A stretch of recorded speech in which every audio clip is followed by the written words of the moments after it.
Can you please elaborate your views on risk? You clearly aren't a fan of relying on statistical probabilities, and you highlight the need for $20 billion in cash to feel comfortable. Why is that the magic number, and has it changed over time? Yeah, well, it isn't the magic number, and there is no magic number. I would get very worried about somebody that walked in every morning and told us precisely how many dollars of cash we needed to be, secured at 3 sigma or something like that. Charlie and I have had we saw a lot of problems develop in an organization that expressed their risks in sigma. And we even argued sometimes with the appropriateness of how they calculated their risk. And it was truly horrible. Yeah, and they were a lot smarter than we were. That's what was depressing. But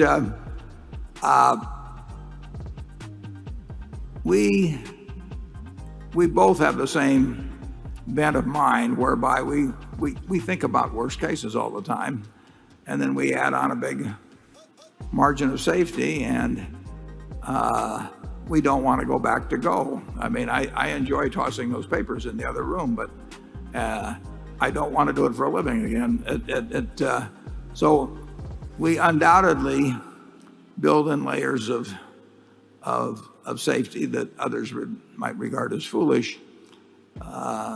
But we've got 600,000 shareholders, and we've got members of my family that have 80 or 90% of their net worth in the company. And I'm just not interested in explaining to them that we went broke because there was a 1/100th of 1% chance that we would go broke, and there was the remaining probability was filled by the chance of doubling our money.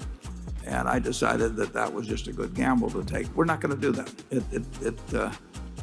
It doesn't mean that much. We are never going to risk what we have and need for what we don't have and don't need.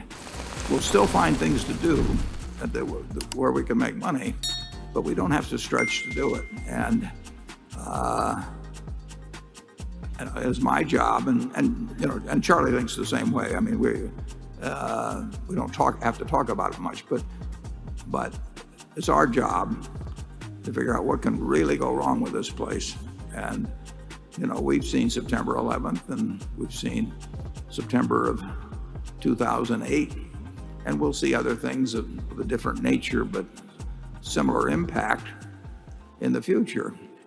And we not only want to sleep well of those nights, we want to be thinking about things to do with some excess money we might have around.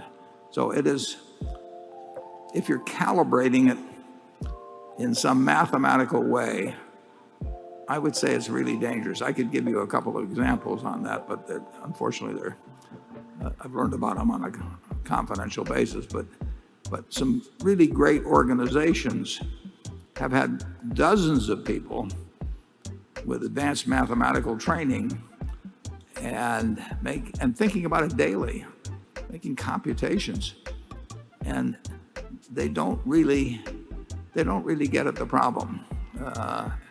So it's at the top of the mind always around Berkshire, and your returns in 99 years out of 100 will probably be penalized by us being excessively conservative, and 1 year out of 100 will survive when some other people won't. Charlie? Yeah, but how do these super smart people with all these degrees in higher mathematics end up doing these dumb things?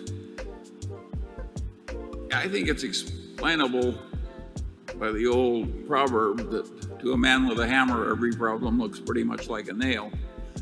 They've learned these techniques, and they just twist the problem so they fit the solution, which is not the way to do it. And they have a lack of understanding of history, I would say. That one of the things in 1962, when I set up our office at Kiewit Plaza, where we still are, it's a different floor, I put 7 items on the wall. Our art budget was $7, and I went down to the library, and for $1 each I made photocopies of the pages from financial history. And one of those cases, for example, was in May of 1901, when the Northern Pacific Corner occurred. And it's kind of interesting in terms of being in Omaha, because Harriman was trying to get control of the Northern Pacific, and James J. Hill was trying to get control of the Northern Pacific. And unbeknownst to each other, they both bought more than 50% of the stock. Now, when two people buy more than 50% of the stock each, and they both really want it, they're not just going to resell it. Interesting things happen. To the shorts. And in that paper of May 1901, the whole rest of the market was totally collapsing because Northern Pacific went from $170 a share to $1,000 a share in one day, trading for cash because the shorts needed it. And there was a little item at the top of that paper, which we still have at the office, where a brewer in Troy, New York, committed suicide by diving into a vat of hot beer because he'd gotten a margin call. And to me, the lesson, that fellow probably understood sigmas and everything and knew how impossible it was that in one day a stock could go from 170 to 1,000 and cause margin calls on everything else. And he ended up in a vat of hot beer, and I've never wanted to end up in a vat of hot beer. So those 7 days that I put up on the wall, life in financial markets has got no relation to sigmas. I mean, if everybody that operated in financial markets had never had any concept of standard errors and so on, they would be a lot better off. Don't you think so, Charlie?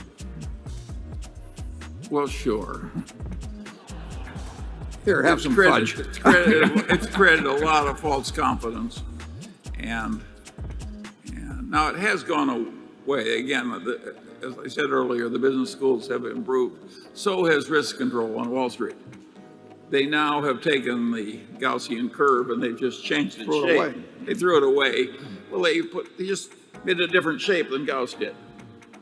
And it's a better curve now, even though it's less precise. They talk about fat tails, but they still don't know how fat to make them. Yeah, right. I have no idea. Well, but they knew that they've learned through painful learned experience. the They other weren't was wrong. fat enough. Yeah, they learned the other was wrong. Yeah. But they don't know what's right. But we always knew that there were fat tails. Warren and I in the Solomon meetings would look over at one another and roll our eyes when the risk control people were talking.